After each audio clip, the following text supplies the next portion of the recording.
Комитетот за правни прашања на Представничкиот дом на Американскиот конгрес ќе покрене истрага против председателот Доналд Трамп и неговите соработници поради можна обструкција на правдата, корупција и злоупотреба на овластувањата.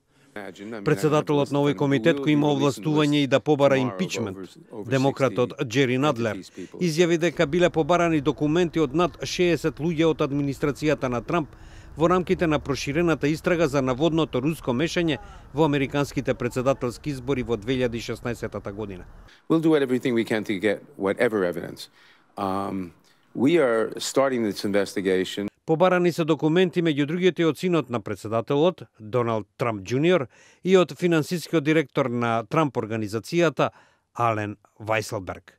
Надлер истрагата не ја нарече истрага за импичмент, но прецизира дека демократите во домот сега се мнозинство и едноставно мора да ја вршат работата за заштита на владењето на правото откако, како што рече, републиканците во текот на првите 2 години од мандатот на Трамп го ослободиле председателот од каква била одговорност.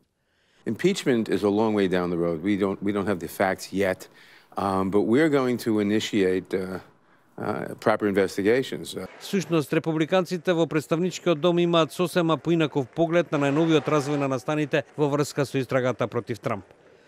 Nadler is setting the framework now that the Democrats are not to believe the Mueller report. They're now saying we have to do our own investigation. Председателот Доналд Трамп деновиве остро го критикуваше специјалниот советник Роберт Мулер, која води истрагата за наводната поврзаност на Трамповиот изборен штаб со Русија. Трамп постојано го негира тоа, обвинувајќи ги демократите за лов на вештерки.